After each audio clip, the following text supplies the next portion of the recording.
Ito mga idol, dadaan na tayo dito sa may bagong binuksan dito sa EDSA Tramo pa punta ng NAIA X.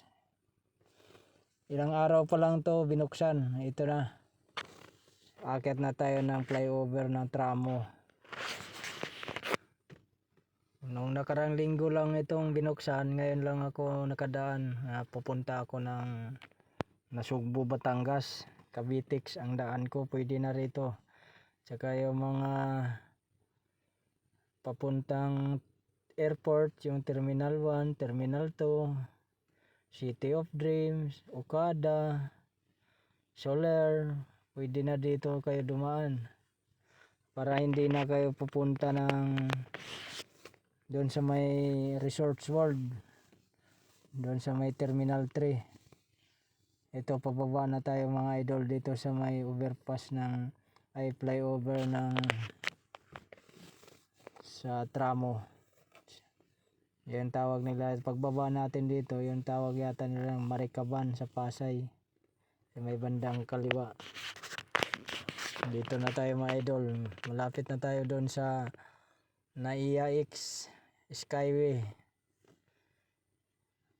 Minsan din dito matraffic may panahon na matraffic, pero ito na idol, bakit na tayo.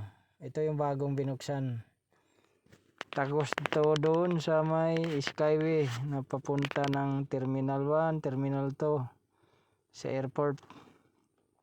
Naka-wiper tayo idol kasi medyo may ambon. Ito pa may taga Skyway, mayroon pa yatang ginagawa dito. Ito may nilinis nila. Ito medyo mahaba-haba din to. Ang ilalim nito ay yung yung tawag nilang Aurora Boulevard, yung nasa baba. Hanggang doon to sa may connect to na sa Skyway NAIA X.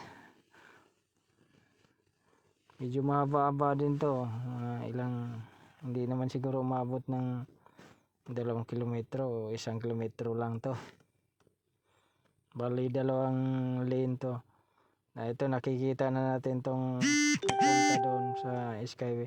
Dito idol, kailangan medyo ingat tayo dito dahil magme-merge tayo dito.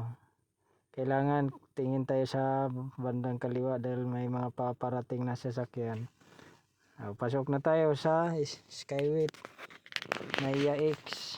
Ito papunta ng airport, papunta kayo na Cavitex, yun, Soler, Okada. Mga idol, hanggang dito na lang.